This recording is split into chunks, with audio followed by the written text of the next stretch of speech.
Hi, my name's Larry Wilcox, and today I will be going over some of the theories, five of the theories that I've selected to describe how they implement it in my course that I've created called the Equalizer.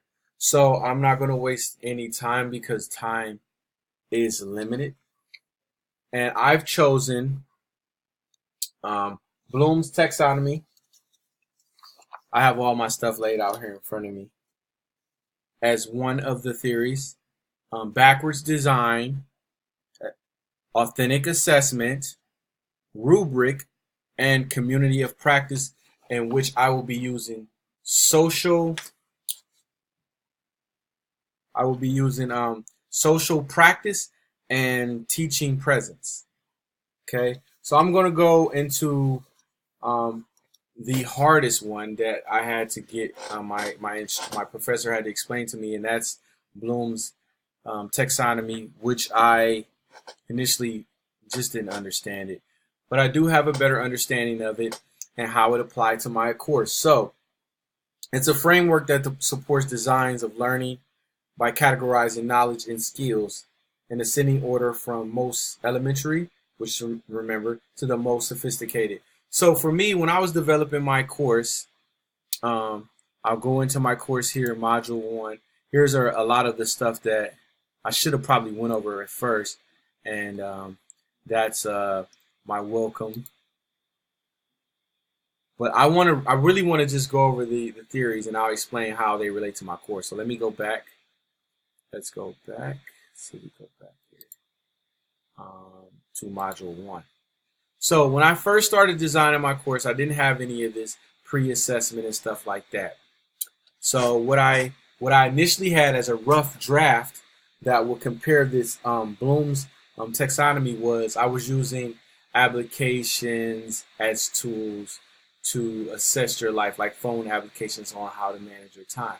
That was more of the smaller based Bloom's taxonomy of me learning how to get things in place.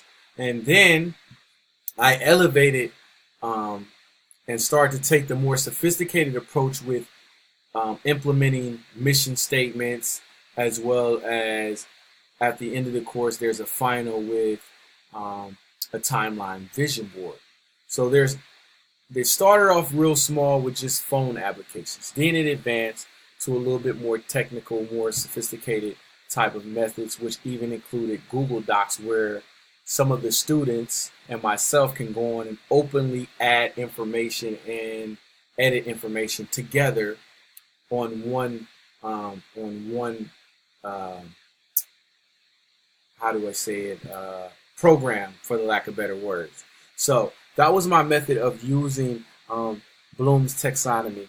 Then I went on with the backward design, which I personally feel like one of my favorites was the backwards design, and I'll explain the backwards design. It's basically how I used it in my course. Was I came up with two things that was really important. So you'll see here at the end of my course, I have, or this is Module 1, I have building your mission statement, which is the final on Module 1. And then when you come over to Module 2, I'll go over to Module 2. This keeps going up. I almost got a virus or something on my computer. I'll go over to Module 2, and then you'll see at the end of the course, I have a timeline vision board with tons of instructions, step-by-step instructions. So I came up with the idea that I wanted to have a mission statement and a timeline vision board. These were methods that I used because I feel like these are what I can use to help kids reach their high level of success. It was very important that I start at the end, and I use this backward design method in my speaking as well, because I'm a public speaker. So I start off with what I want to tell the kids, and then I work my way backwards to develop a speech that helped me get to the end point, which is whatever I wanted to initially tell them. So the same thing method with this timeline vision board. I started with the timeline vision board and worked my way backwards.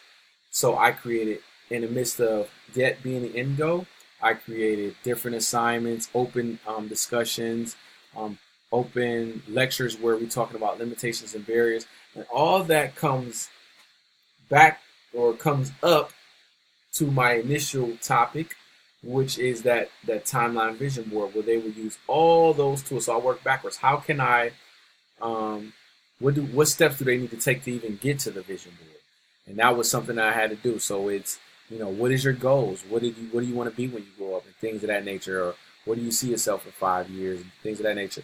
And those different classes, and who's holding you back, and where's your accountability part. Those different classes led up to my timeline vision board. On the authentic assessment, a form of assessment that requires students to demonstrate skills, knowledge, knowing complex real-world situations.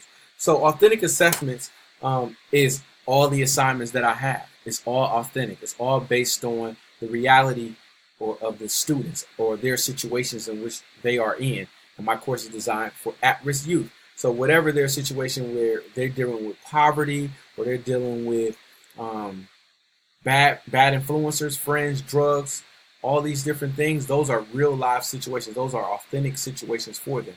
So I created assignments that help them address those authentic situations. So all of the assignments that I have, whether it's this, assessing your life, learning about limitations and barriers, weeding out bad friends, implementing positive influencers, all of those assignments that I created throughout my course, let me go through, are geared towards helping them do that. So here's one right here, implementing strategies. So this is an authentic assignment. How do you implement strategies? If you go down here, it talks about name 3 application resources, tools that you can use to manage your time if you have a bad time and if you have a hard time managing time. Choose at least 2 accountability partners. Who can hold you accountable? Who can you go to, or who can come to you to make sure you're staying on task? These are different, lecture implementing strategies. So we have an open dialogue about it, discussions, and different things like that. So you can go into the open discussion board, which I already started, called the time management. You can see how much time do you spend hanging with friends, playing sports, video games, chilling, etc. How important is it to manage? How important is time management when you have dreams, goals, and things of that nature? So I definitely, so if you click on that link, it takes you right into that, and elaborates on more and more. And I also have videos. This video specifically is about strategies for success. So you can get a little video where I pop up right there and you can see me. Hopefully you can see me. Very limited on time, but I'm going to drag it out even if it's 8 to 10 minutes. But I'm really excited about the course that I created. All the time that I put into this course, all the different revisions and back and forth and talking to my professor to work out the little kinks, helped me get to where I am. And this is just part of what I came up with for authentic assessments throughout my course. So let's go to Rubik's Cube. Now initially, I do have a Rubik's Cube right here. Now initially, I didn't think it was necessary that I had a Rubik's Cube until I had a discussion with my professor, and she made something very clear to me. And that was, how would I personally evaluate students if I did give them a vision board? Because this is the vision board. So I ended up developing one for the sake of the class. It's a part of it. But later on, I learned the exact meaning of why it is important to me, the teacher. And I expressed it that in my outline, and I'll share with you what I wrote. My course is designed for me to assess the students. This course is designed for students to assess themselves. It's not for me to assess the students. That's what I thought. That's what I had in my outline. But that is not true. I need to be able to assess the students because, as you can see over here, it asks. I keep saying it, I'm sorry, tongue tied. It asks the question whether or not the student answered all 7 of the questions. But I didn't put in the dialogue whether or not they had to answer all 7 of the questions. So in order for me to properly assess or evaluate their or grade their assignment, I would have to have clear instructions.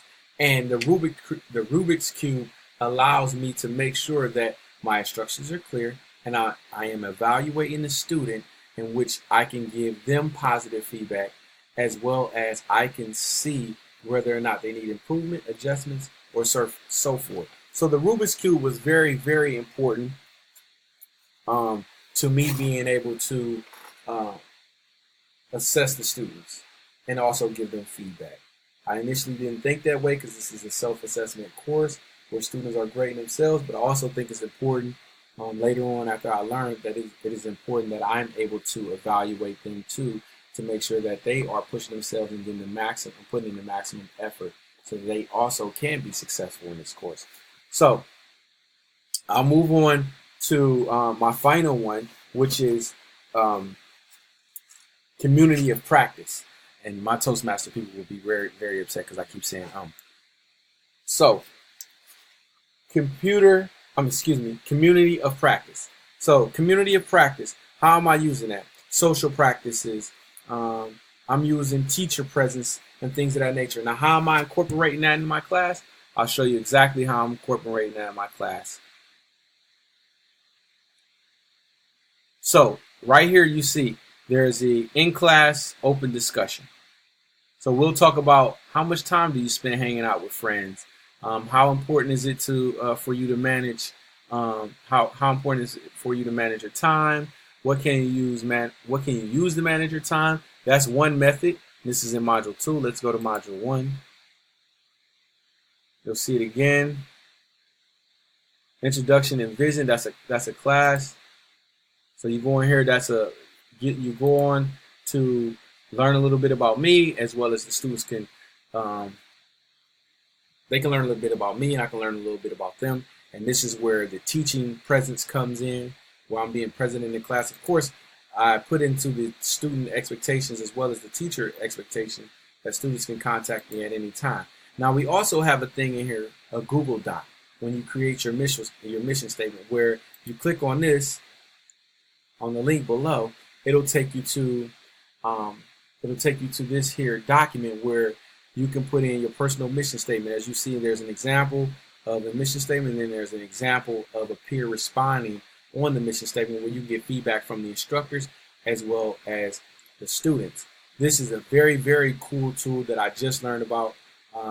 My wife and my son use this program all the time throughout their stuff, and I just figured out about the Google Doc throughout all my college. I never used Google Doc. It's crazy that I never used it, but it's a very, very useful tool that I was able to implement into my course. So it's right down here. Once they complete this step by step, as you can see, there's also a video here where youth are explaining about their own mission statements that I was able to get off YouTube. I also credited the video because we also learned about giving about plagiarism and all that other stuff, and credit for videos. So I made sure I cited my source with that. And now here you can see at the end it tells students exactly what to do, and they can submit their mission statement. So here's another module, in-class open discussion, where you can speak again. There's nothing in there because that's an in-class discussion, and they'll just tell them right there what we'll be discussing in the class if the students would like to cover it. So I've went over my 8 minutes, and I went to 13 minutes, and we're going on to 14 minutes. But I wanted to make sure I covered everything that I could within that time, and it's not much time. But thank you so much. I hope you enjoy my course.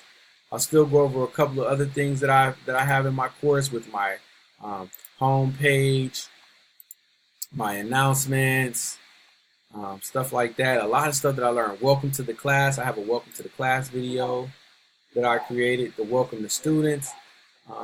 Here's my instructor profile. Put a little pictures on here that would make it more conducive to youth. Nothing like I had a suit on here before, and after some time learning and revisions, I learned that I would need to have pictures and things that were a little bit more conducive to a 12 to 18-year-old youth. And then also I have my expectations for students as well as instructor expectations. Thank you so much for tuning in to my video. I hope I answered all the questions. Larry Wilcox, EDU609. Thank you so much. Bye.